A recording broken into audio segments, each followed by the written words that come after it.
Hi, guys. Good afternoon. This is Christine from Dogs for Life, Whole Dog Training and Wellness.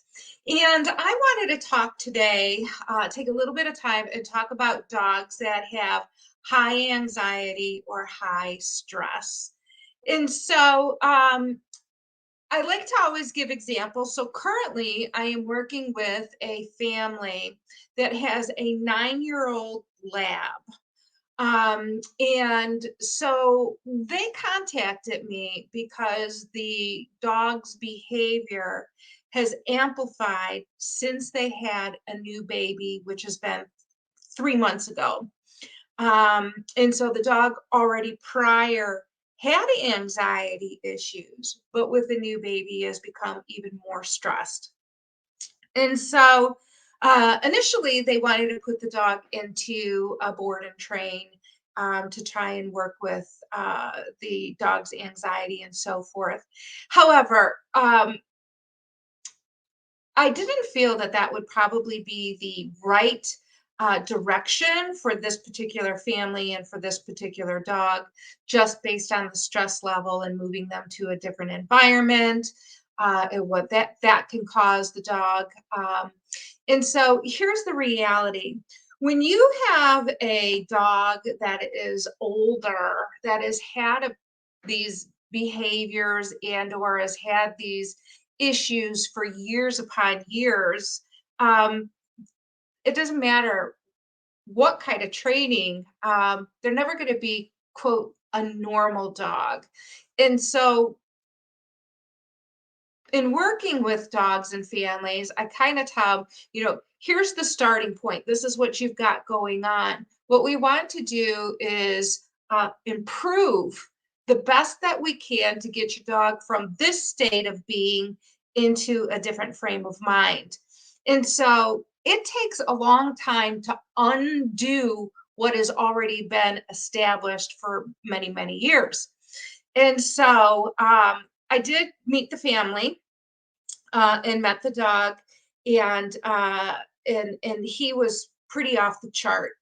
A lot of panting, jumping, barking, pacing, uh, just complete total stress, chaos, dog having a meltdown.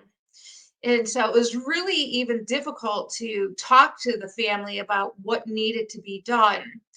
And so we kind of removed ourselves from the vicinity as to where the dog was because they didn't have a place for the dog to be during these high stress times, which was one of the topics that we talked about. So, with that being said, I think it's probably safe to say that anybody who has dogs that are highly stressed, always worried, have anxiety, that these tips that I'm going to talk about um, are going to be tips that you can apply to your dog. So, one of the things I think that becomes a challenge is because many dog owners or dog trainers are going to kind of come in and say, okay, well, we're going to just fix this behavior and we're going to do all this training and stuff like that. But the reality is, you can't even put that level of training down on a dog when they're in such chaos and emotional upheaval. And so imagine putting yourself into them place under that circumstance, and then sit there and try to teach the dog to do sits and down and calm and whatever it is that you need the dog to do. It's just going to be what I would consider ugly training. Ugly training is where it becomes a very negative effect. And it can become very frustrating for the dog, it can be frustrating for the pet owner. And so before we can even reach that level, there are a few things that we needed to put into place. And so one of our recommendations is always doing food therapy. And so the benefit of doing food therapy is it helps to remove the high carb diet, which is basically like the kibble, the hard brown cookies that you feed. And so, albeit you might be feeding a good brand, you might think that it's one of the best, but the reality is, In order to make that food stick into those little pellets, it requires some form of starch that converts into the body into this carbs. And so, as we know, carbs can build, um, this kind of rev in your body where it's just like, okay, I'm on carbs and I'm really energetic, and eventually you might crash. But in this case, the dog's energy is has been like this for so long that it's just part of his nature right now. So again, we want to remove him off of the carbs and put him onto what we call cooling foods. And cooling foods are based on Chinese traditional medicine. It's about the study of how food interacts with the body. And so when I mean cooling foods, I don't necessarily mean that the food is cold in itself, but it has a cooling effect to the body. So if you think about foods that might be warming, such as, if you eat a jalapeno pepper, it creates heat in the body. You might feel the heat rise in your body, and maybe you start to sweat a little bit, but you feel this heat that rises. But when we have these dogs that are very high, um, already, that are very hot, what we would consider a hot dog, we need to stabilize that by feeding foods that are cooling. So cooling foods might be, duck. It could be some kind of a white fish, rabbit. Uh, you could add things like watermelon and cucumber into the dog's diet. So um, we kind of establish, how to create a cooling food to add to the dog's diet to help calm that heat. And so we also want to add foods that help to balance what we call the yin and yang into something a little bit more heavy yin. And so, if this is something that you have interest in, you could always visit us at dogsforlife.com, and you can go into the learning section, and there's going to be a page that talks about food therapy for dogs with behavior. And so you can learn a little bit more about your own specific dog and maybe what is the right course of a diet for your dog's personality and temperament. Moving right along here, the other thing that in our food therapy is we also wanted to add foods that are high in tryptophan. And so we know that tryptophan is a very calming and sedative.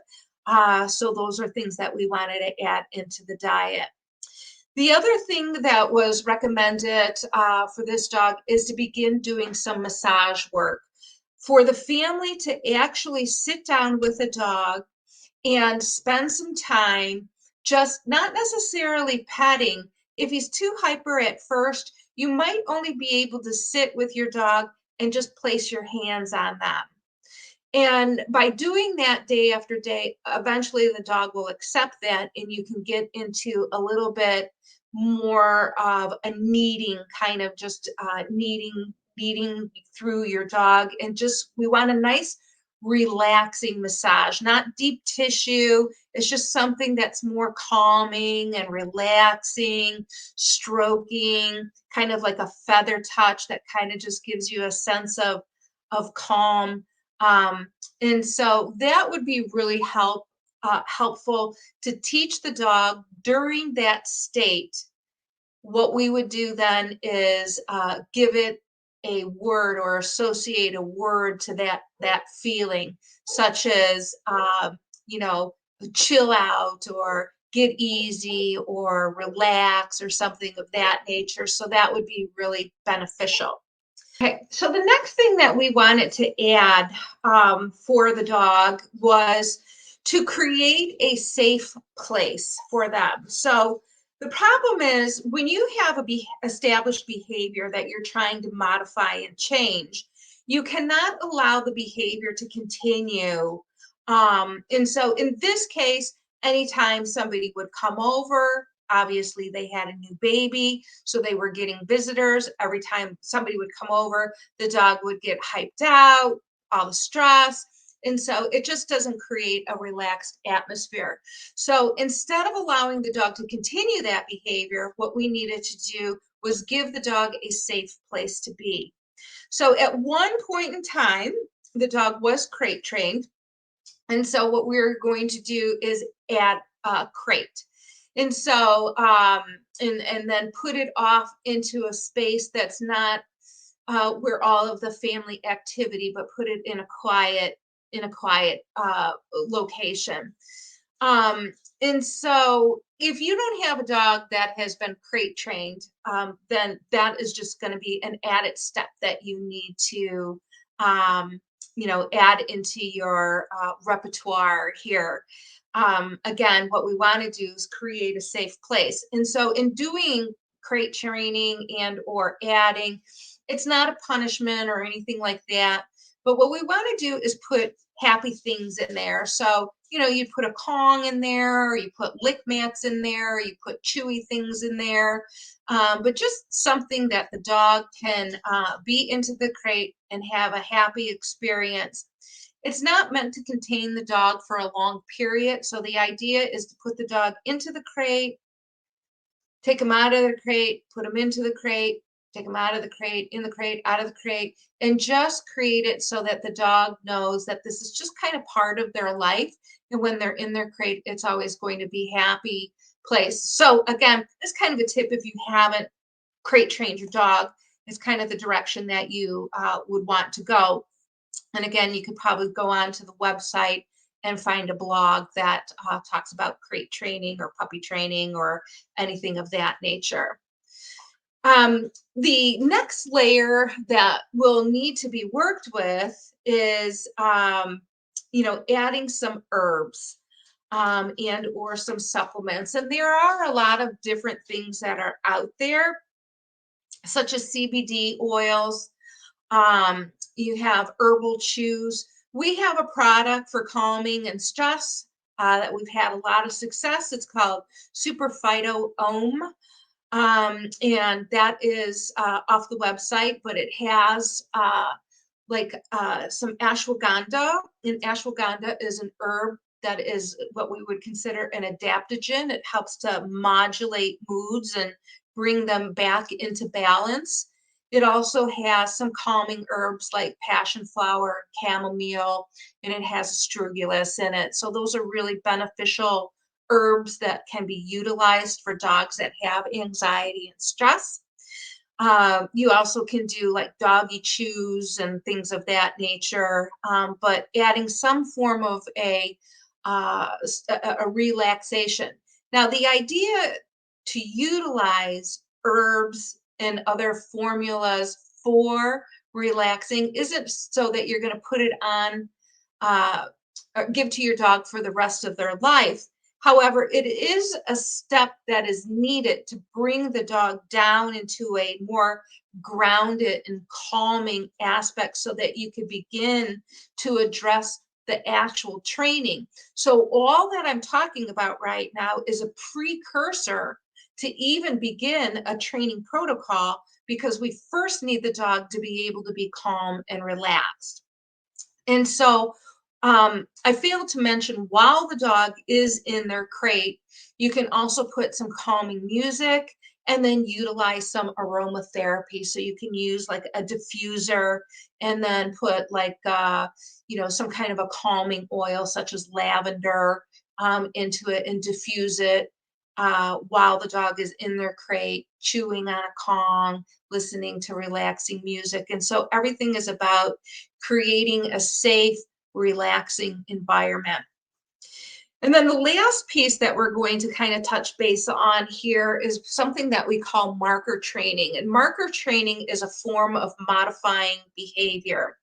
And so in this particular dog's case, they were so ramped up and so anxiety ridden that, that there is no way that you can really address teaching a dog to come, sit down, or stay, because you first have to get this dog into a state of relaxation to be able to follow your training protocol. And so, marker training, first of all, when you have a high stress dog, it's really important about voice volume. And so the voice volume that you want to utilize is something that's very monotone. You don't want your voice to escalate into this overly happy because you're driving the energy upwards. You also don't want to use sharp and harsh tones, which is going to be more where the dog is going to respond maybe more on a fear level or afraid, and that can increase that stress and anxiety. So, in either case, being too overly happy with your voice can cause the energy level to go up, but being real sharp with your tones can create stress and anxiety.